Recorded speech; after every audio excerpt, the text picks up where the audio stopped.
Shalom warga kerajaan yang ada di Rock Balikpapan. Apa kabar Anda semuanya? Harapan saya semuanya baik-baik, aman dalam lindungan Tuhan.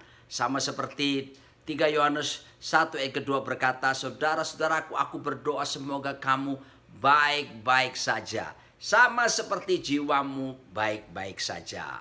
Sebelum kita akan mendengarkan firman Tuhan pada saat ini, mari kita akan berdoa meminta pimpinan Roh Kudus agar supaya memberikan kita hikmat pengertian dan bahkan kemampuan untuk kita bisa melakukan firman Tuhan dalam hidup kita. Mari kita berdoa. Bapa Sorgawi, dalam nama Tuhan Yesus, kami berdoa, datanglah kerajaan-Mu dan jadilah kehendak-Mu di bumi ini seperti di sorga, di Balikpapan seperti di sorga. Nyatakan diri-Mu lewat firman-Mu, karena firman-Mu itu ya dan amin. Firman-Mu itu pelita bagi kaki kami serta terang bagi jalan kami.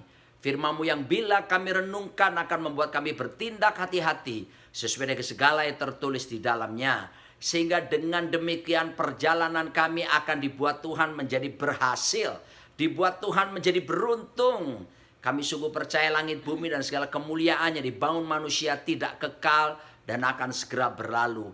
Tapi satu hal yang pasti, firman-Mu tidak mungkin akan berlalu, melainkan kekal sampai selama-lamanya.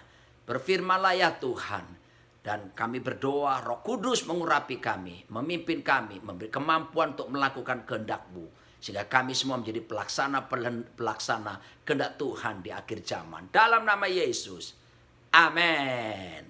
Warga kerajaan di Balikpapan, bulan Agustus ini kita memasuki tema yang baru. Dan seluruh Rock Ministries membahasnya. Temanya adalah mature atau maturity, tentang kedewasaan. Firman Tuhannya terambil dalam Efesus pasal yang keempat ayat 11 sampai 13. Saya akan bacakan buat Anda semuanya. Dan ialah, yaitu Yesus Kristus, yang memberikan baik rasul-rasul maupun nabi-nabi, baik pemberita-pemberita Injil maupun gembala-gembala dan pengajar-pengajar, untuk memperlengkapi orang-orang kudus bagi pekerjaan pelayanan, bagi pembangunan tubuh Kristus, sampai kita semua telah mencapai kesatuan iman dan pengetahuan yang benar tentang anak Allah, kedewasaan penuh, dan tingkat pertumbuhan yang sesuai dengan kepenuhan Kristus. Nah, membahas soal kedewasaan betul-betul menjadi sesuatu yang penting.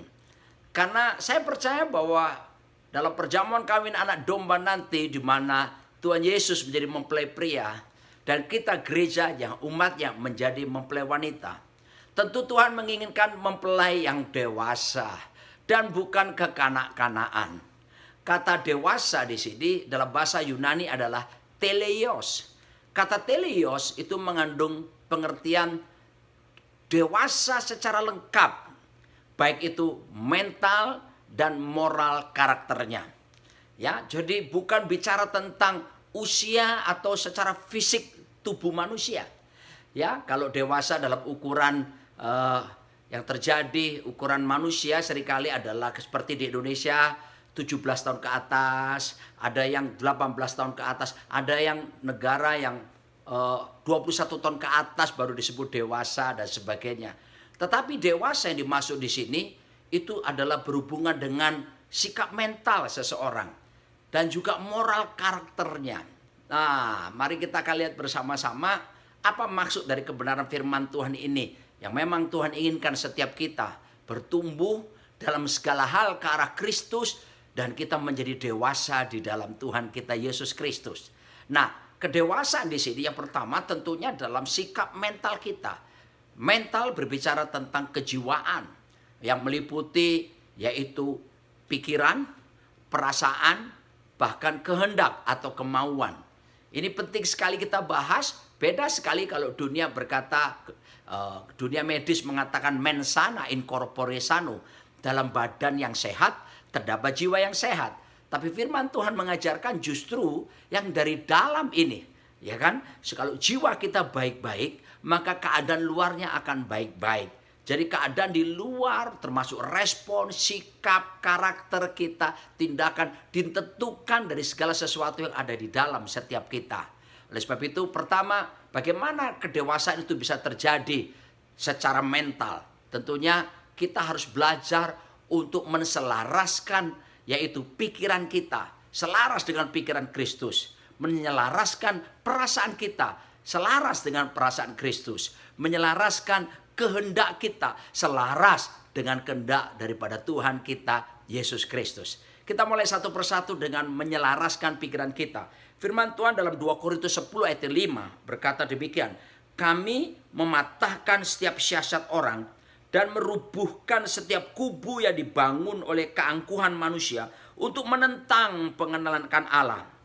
Kami menawan segala pikiran dan menaklukkannya kepada Kristus. Wow, luar biasa. Rasul Paulus mengajarkan bahwa dalam hidup ini, pikiran ini nggak boleh dibiarkan begitu saja merajalela.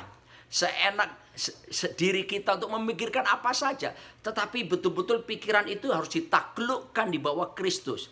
Harus dikendalikan, saudaraku ya. Dan harus ditawan segala pikiran-pikiran dosa, pikiran najis, pikiran kotor, pikiran yang sungguh-sungguh tidak berkenan di hadapan Tuhan. Harus ditaklukkan, saudaraku dikasih Tuhan. Diselaraskan dengan pikiran daripada Tuhan kita Yesus Kristus.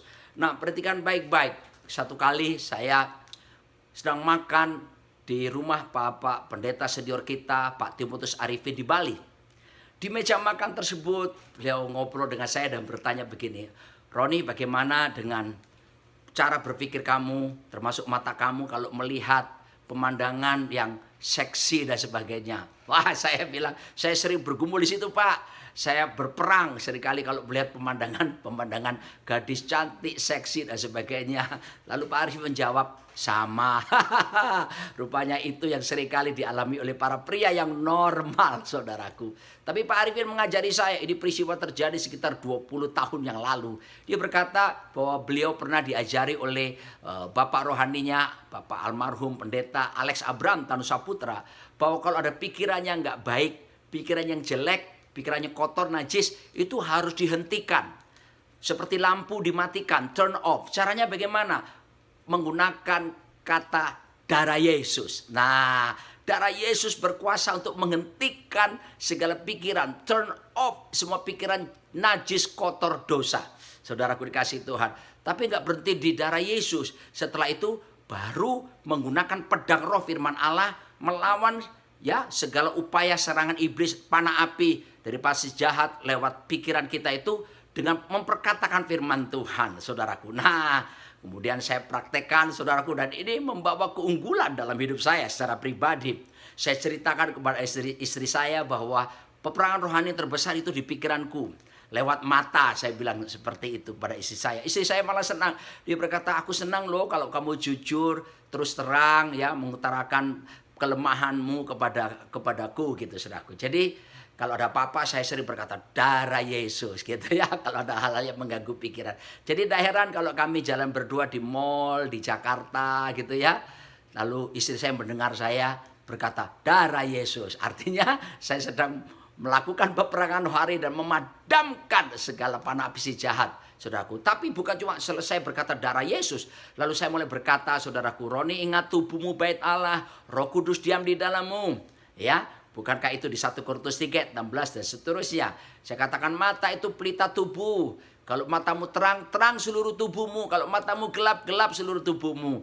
Ya, ketika saya perkatakan firman ini, betul-betul membuat segala pikiran yang bukan-bukan itu berlalu. Dan saya berusaha menaklukkannya di bawah Kristus. Wow, saudaraku, apapun yang terjadi, mari saudara, jangan biarkan pikiranmu itu, bahasa Ibraninya Surabayaan, ngelambiar, saudaraku, merambah kemana-mana. Ya, pikirkan perkara di atas, pikirkan di mana Kristus duduk di sebelah kanan Bapa. Pikirkan firman Tuhan, renungkan firman Tuhan siang dan malam. Itu akan membawa kemenangan dalam hidup kita. Apalagi yang harus diselaraskan dalam hidup kita, yaitu perasaan. Firman Tuhan menjamin dalam Filipi pasal yang kedua ayat kelima. Di sana dikatakan, hendaklah kamu dalam hidupmu bersama menaruh pikiran dan perasaan yang terdapat juga dalam Kristus Yesus. Nah, perhatikan. Tuhan menghendaki kita ini bukan cuma menaruh pikiran, tapi juga perasaan yang sama seperti Kristus. Haleluya. Ayo, saudaraku, sebab dampak daripada pikiran itu tentu akan mengalir kepada perasaan.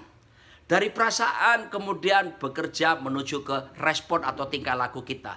Kalau Anda belajar tentang dalam dunia psikologi, ada ilmu terapi yang bisa menolong orang lepas dari stres bahkan depresi. Apa itu? Disebut cognitive behavioral therapy.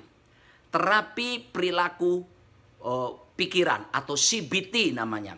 Nah, dalam teorinya diajarkan bahwa lewat indera kita bisa melihat semua situasi, melihat, mendengar, dan sebagainya. Lalu kemudian terekam dalam pikiran. Diproses dalam pikiran, setelah di pikiran lalu terus diteruskan menuju ke perasaan.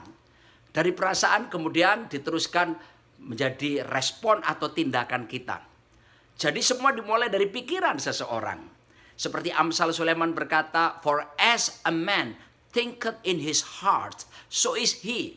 Ya, artinya apa yang dipikirkan seseorang ya dari dalam hatinya, demikianlah ia. You are what you think. Saudara akan jadi seperti yang saudara pikirkan. Jadi hati-hati dengan pola pikir kita. Belief system kita ini harus, saudaraku, ditaklukkan dan diterangi oleh firman Tuhan. Karena berimplikasi kepada perasaan kita.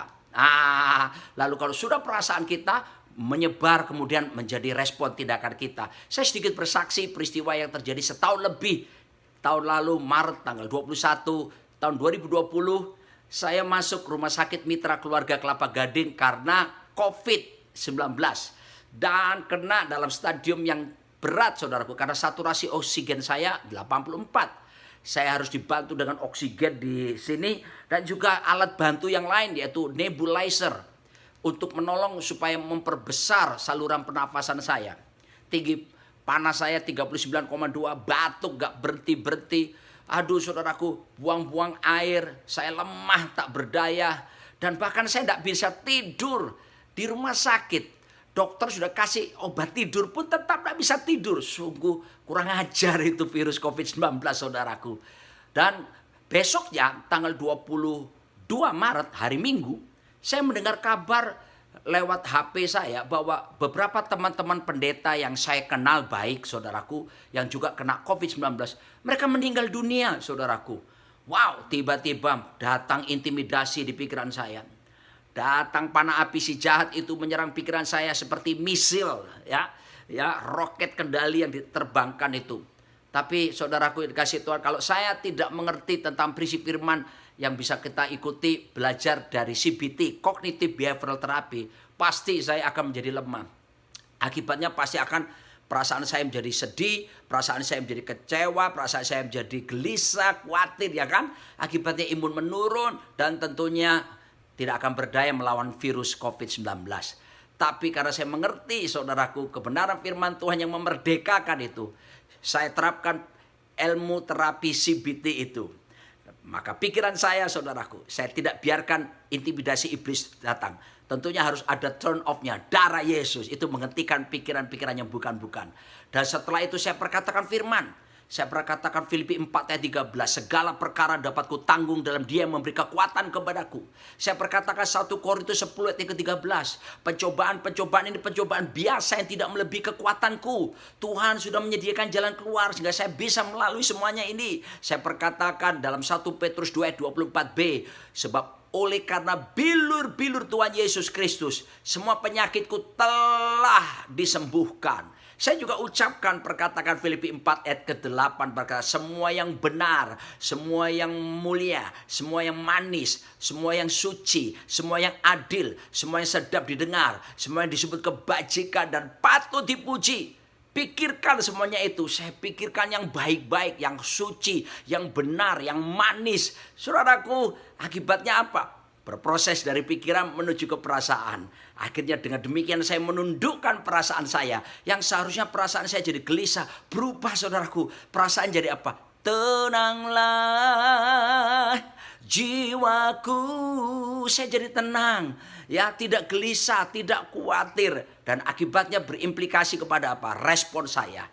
tindakan saya, sikap saya tidak bersungut-sungut, saya tidak menyalahkan Tuhan, tapi justru sebaliknya, saya bisa mengangkat tangan walaupun di tempat tidur dalam keadaan berbaring. Saya bisa memuji-muji Tuhan. All my life you have been faithful. All my life you have been so good. With every breath that I am able, I will sing of the goodness of God. Indah sekali. Dan akibatnya iman saya naik, saudaraku, berimplikasi pada apa? Imun saya ikut naik, dan akibatnya saya kuat, saya sehat, sembuh, mengalahkan segala virus-virus COVID-19.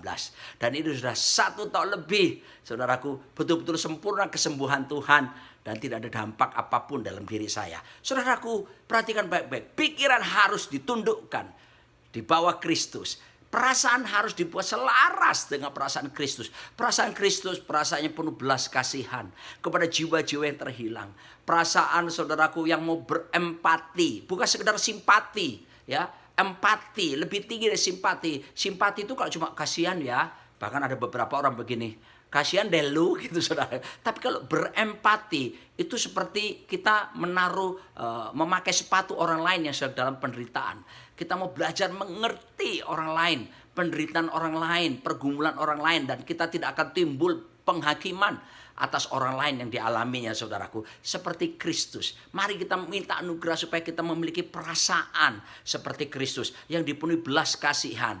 Begitu Tuhan mempunyai spirit of compassion, melihat orang-orang menderita, apa yang terjadi? Segera dia buat mujizat. Kalau orang dipenuhi dengan perasaan Kristus, pasti dia tidak akan tinggal diam dan tinggal tenang, saudaraku. Pasti dia akan bergerak, inginnya menolong orang lain, inginnya menunjukkan jalan kepada orang lain, kepada keselamatan, inginnya berbuat baik dan melakukan berbagai kebajikan. Kan ada perasaan Kristus di dalam dirinya. Dan setelah itu, saudaraku, dalam jiwa kita, yaitu unsur yang ketiga, itulah kehendak kita.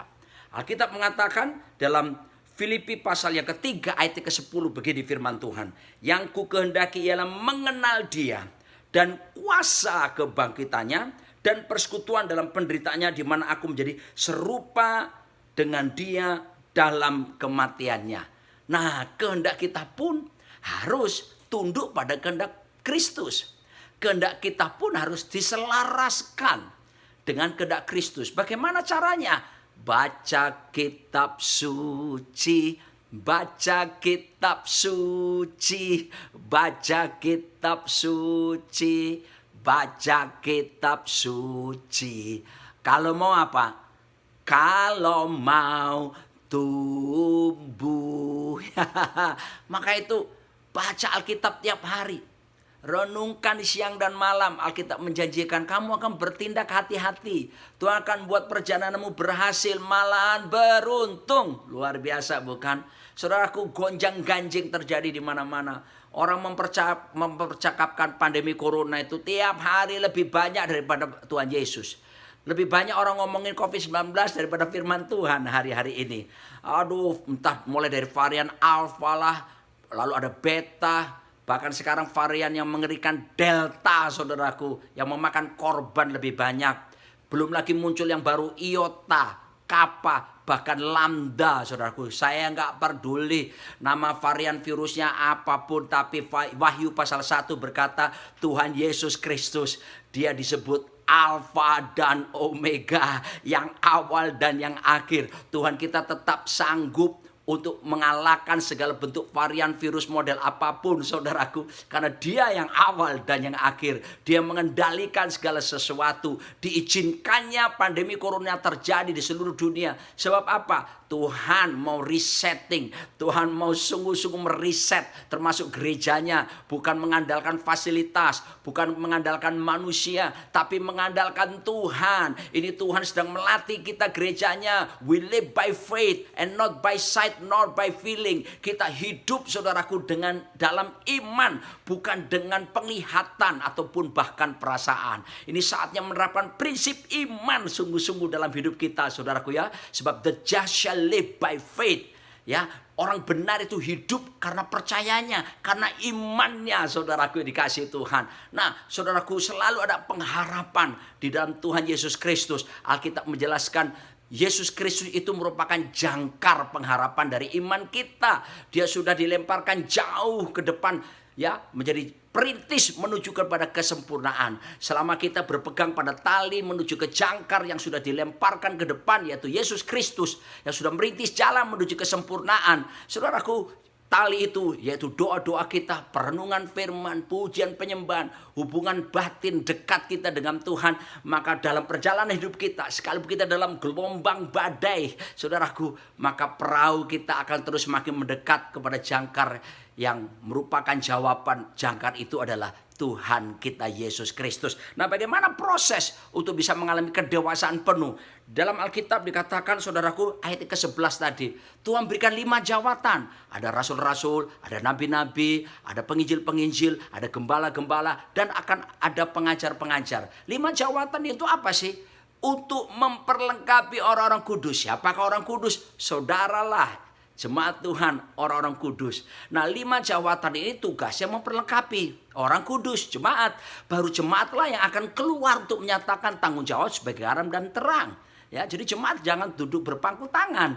Anda diperlengkapi oleh 5 jawatan. Apa supaya kita bisa menjadi dewasa? Pertama, harus ada proses. Proses apa? Memiliki mentor atau bapak rohani, siap untuk dibapai, saudara, siap untuk dimentori, siap untuk diarahkan. Ini penting supaya apa? Supaya saudara, satu, jangan saudara memiliki orphan spirit, roh yatim piatu.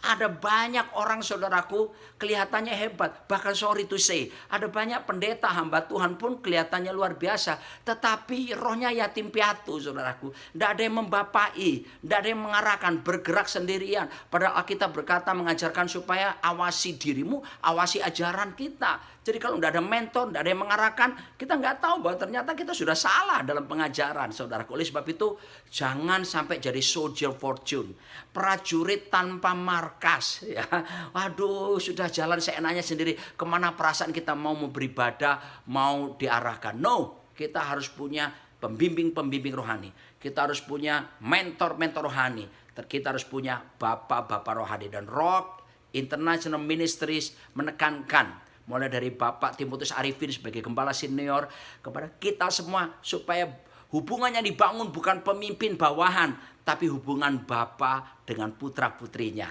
Haleluya. Dan kita pun diminta untuk bisa mementori orang lain, membapai orang lain, saudaraku, ya. Sebab itu saudara belajar, kita bukan Tarsan. Tarsan itu cuma bisa bergelantungan dari pohon satu ke pohon yang lain, saudaraku. Dan itu cuma mitos, itu tidak kejadian sesungguhnya. Oleh sebab itu kita butuh orang lain, siapkan diri untuk siap ditegur, diarahkan, saudaraku, ya. Gak apa-apa, kita dibina, perlu sekali, ya. Setiap kita butuh bapak rohani ataupun mama rohani, seperti itu, ya. Lalu kedua, saudaraku, supaya nggak kena apa? Independent spirit. Kalau ada yang membapai, mementori, kita tidak akan independent spirit. Orang independent spirit itu nggak mau terima teguran, saudaraku.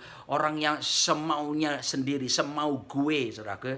Tapi kalau kita punya bukan independent spirit, karena justru dengan dibapai akan terjadi interdependent, akan saling ada ketergantungan, saling membangun satu dengan yang lain. Sebab itu giatlah dalam komsel-komsel saudara, ya, maupun komsel-komsel yang ada, saling membangun, saling mendukung. Di situ, saudaraku, kita bisa menegur saudara kita dalam kasih. Waduh, saudara, kalau ini terjadi, ini akan mempercepat proses pertumbuhan ke arah kedewasaan. Tapi yang berikutnya, proses yang selanjutnya apa? Kita harus bersedia untuk diperlengkapi, karena 5 jawatan itu bicara tentang mentor, bapak rohani, dia memperlengkapi orang-orang kudus, ya. Kita harus bersedia, saudaraku, untuk diperlengkapi supaya apa? Supaya kita semakin dapat memanifestasikan realitas kerajaan Allah yang sudah ada di dalam diri kita. Saudaraku, kerajaan Allah itu kerajaan yang sungsang, kerajaan yang jumpalitan, kerajaan yang terbalik, yang gak sama seperti diajarkan oleh dunia. Ya, bayangkan, masa Yesus mengajarkan berbahagia orang miskin di hadapan Allah. Loh, orang Israel sedang terjajah oleh kerajaan Romawi kok bilang berbahagia orang miskin. Tidak sama dengan prinsip dunia, bukan? 1 Korintus 1 bahkan mengajarkan Tuhan itu sungguh-sungguh tidak mau menggunakan hikmat dunia. Bahkan dia mencari orang bodoh, orang yang lemah, untuk apa? Memalukan hikmat dunia. Jadi ini sungsang, terbalik semuanya. Kenapa saudaraku? Karena sesungguhnya kalau kita bertobat terima Yesus sebagai Raja dan Tuhan kita, kerajaan Allah itu ada di dalam diri kita.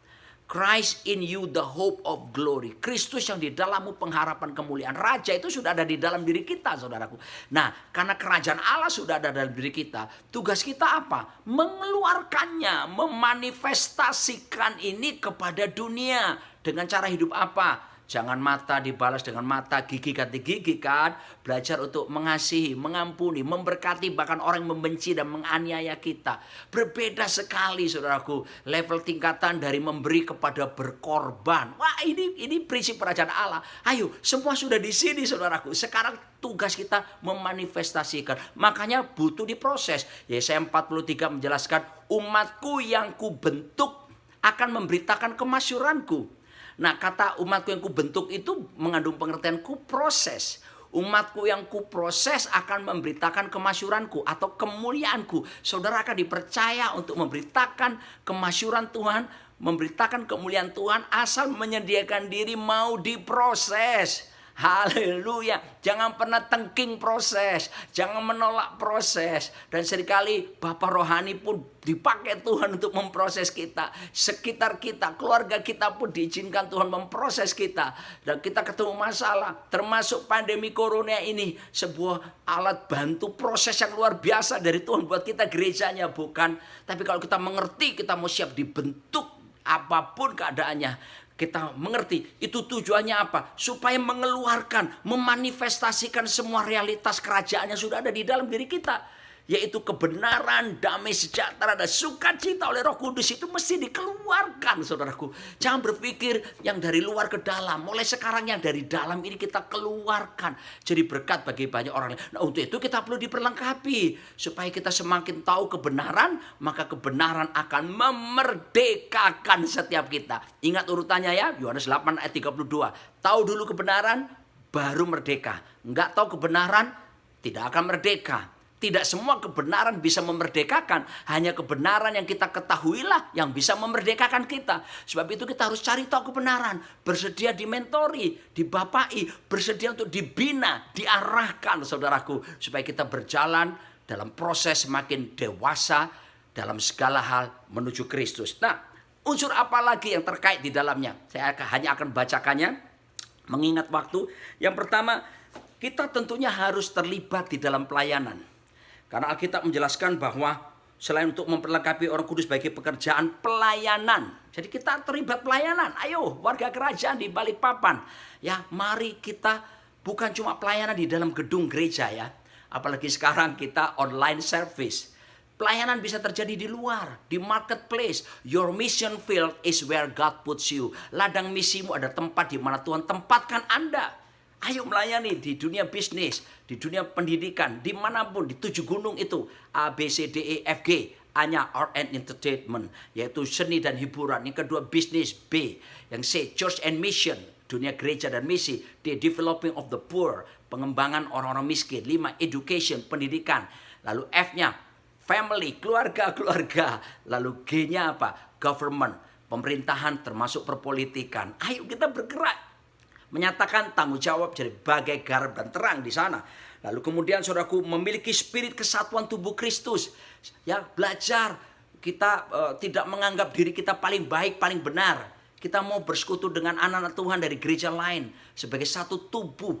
Ya untuk bergerak bersama-sama, kita memenangkan kota bersama, berbuat bersama-sama. Di masa pandemi ini bisa kerjasama dengan gereja lain, misalnya menyediakan tempat vaksinasi massal, memberi makan kepada orang-orang yang isolasi mandiri. Bahkan ada upaya membuat pemerintah sekarang kebingungan untuk ini saudaraku, tempat pemularasan, memandikan mayat saudaraku. Ya teman saya Ibu Tina di Semarang, JKI Semarang. Ibu Tina adalah istri almarhum Pendeta Petrus Agung. Bersama dengan beberapa gereja bikin pelayanan baru selain vaksinasi massal, tempat pemularasan jenazah saudaraku. Ya, wah ini sampai gubernur datang mengapresiasi dan Waduh, nama Tuhan dipermuliakan. Banyak hal yang bisa kita kerjakan. Doakan orang yang sakit, apapun saudaraku ya. Lalu kemudian kita harus mempunyai kesatuan doktrin yang utama. Apa itu kesatuan doktrin utama? Tritunggal. Allah Bapa, Allah Putra, Roh Kudus. 3 pribadi tapi hakikat satu. Kita menolak semua pengajaran sesat, yaitu oneness ataupun Jesus only. Ya. Lalu kemudian saudaraku punya pengetahuan yang benar tentang anak Allah. Yesus datang bukan untuk membuat agama baru. Yesus datang untuk menegakkan kerajaan Allah di muka bumi. Lalu bertumbuh dalam keserupaan seperti Kristus. Itulah main goal of our life. Tujuan utama hidup kita bukan menjadi kaya, bukan menjadi populer. Nggak salah jadi kaya, nggak salah jadi populer. Tapi itu bukan tujuan utama. Tujuan utama kita adalah menjadi serupa seperti Kristus. Ini yang harus menjadi hal utama. Ada ungkapan berkata, the main thing is to keep the main thing. The main thing. Hal utama adalah tetap menjaga yang utama, tetap utama. Mari bersama-sama bertumbuh dalam kedewasaan secara penuh di dalam Kristus. Dan apapun yang kita lakukan, lakukan dengan segenap hati untuk Tuhan dan bukan untuk manusia. Tuhan Yesus memberkati semuanya. Amin.